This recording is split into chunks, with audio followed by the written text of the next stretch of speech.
Let me paint a picture and see if it feels uncomfortably familiar. Imagine a couple, both educated, both hardworking, both doing what they were told would lead to stability. She works in marketing, solid role, respectable salary.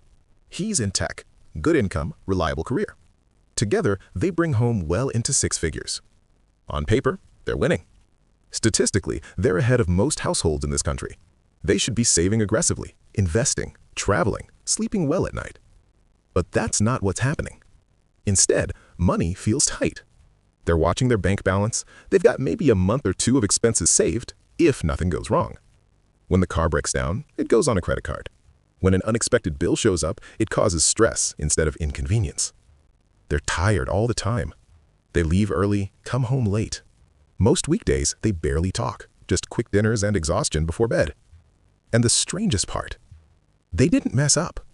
They followed the rules. They got the degrees. They built careers. They got married. They combined finances. They bought a home in a good area. They did exactly what modern life told them responsible adults are supposed to do.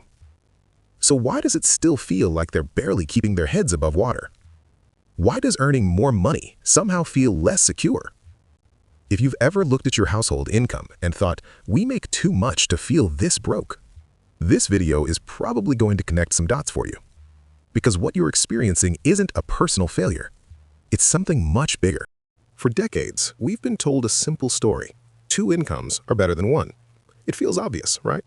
If one person earning $50,000 can support a household, then two people earning $50,000 each should be thriving, with extra money left over for savings, investing, and freedom. Basic math. Except that's not how it played out. What actually happened was a massive shift that quietly reshaped family finances, and most people never noticed it happening. There's a name for this dynamic, and once you understand it, a lot of things start making sense. It's often referred to as the two-income trap, and the core idea is simple but uncomfortable. Adding a second income didn't make families safer, it made them more fragile. Not because people became irresponsible, but because the entire cost structure of middle-class life adjusted to absorb that second paycheck. To understand why this matters, we need a little context. Go back a few generations.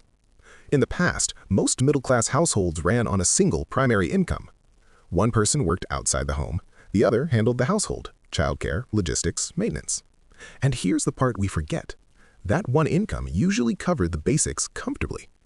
Housing took up a manageable portion of earnings. Healthcare was simpler. Childcare costs were minimal because someone was home. Public schools weren't gated behind massive housing premiums. And, most importantly, there was margin. If something went wrong, illness, job loss, disruption, the non-working partner could step into the workforce. That second income wasn't mandatory, it was a backup plan. An emergency lever that could be pulled if needed. Now, compare that to today. In most households, both partners work, not as a choice, but a requirement. That backup income, it's already being used just to keep the lights on. At the same time, the biggest expenses in life didn't stay proportional. Housing prices exploded. Healthcare costs ballooned. Childcare became a second rent payment. Education turned into a long-term financial commitment that starts before college even begins. Yes, household incomes went up, but fixed costs went up faster, and they locked themselves in. The result? Two full-time incomes just to maintain a baseline lifestyle that one income used to support. And once both paychecks are committed to fixed expenses, flexibility disappears. Here's where the trap tightens. Let's say one partner earns $70,000, the other earns $50,000. That sounds powerful. $120,000 feels like breathing room. But look closer at what actually happens to that second income. First, taxes take a larger bite. Because it's stacked on top of the first income, it's often taxed at higher marginal rates. Then come work-related costs. Childcare, transportation, a second car, parking, fuel, maintenance. Then come the less obvious expenses. Long workdays mean less time and energy, so convenience spending creeps in. More takeout, more delivery, more outsourcing of tasks that time used to handle.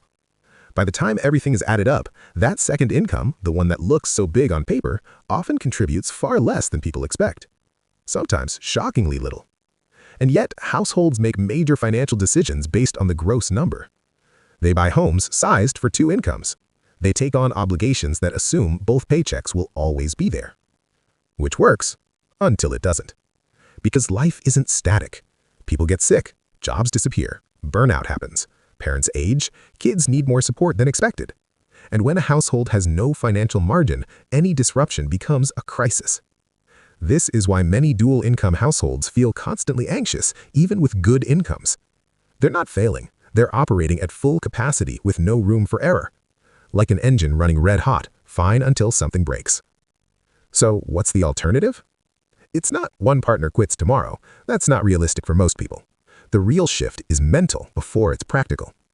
You stop treating two incomes as guaranteed and permanent. Instead, you build your life so it can function on one. Not comfortably, not luxuriously, but survivably. Your fixed costs, housing, transportation, core bills, are designed around a single income. The second income becomes optional. It goes towards emergency savings, debt reduction, investing, buying flexibility back. This approach doesn't look impressive on the outside. It means smaller homes than you technically qualify for, fewer upgrades, saying no to lifestyle inflation even when raises come in. But what it buys you is something most households have lost. Options. Time. Resilience. The ability to absorb shocks without everything collapsing. Over time, something interesting happens. Savings grow, investments compound. The pressure eases. And eventually, you end up with what two incomes promised but rarely delivered. Actual security. Not the appearance of wealth, not a high income number, but control. The freedom to make decisions based on what matters, not what keeps the mortgage paid. Here's the real takeaway. This isn't about earning more, it's about preserving flexibility. Previous generations had less money but more margin. We have more money but less room to breathe. We traded resilience for bigger houses and nicer cars and called it progress. But income isn't security if it's already spent, and two incomes aren't better than one if losing either one puts everything at risk. The families who do well long-term aren't the highest earners. They're the ones who protect their margin, who resist building lives that require everything to go perfectly forever. You can't escape a trap you don't see. Now you see it. The question is what you do next. If this video changed how you think about money, hit like, subscribe, and stick around, because understanding the system is the first step to beating it.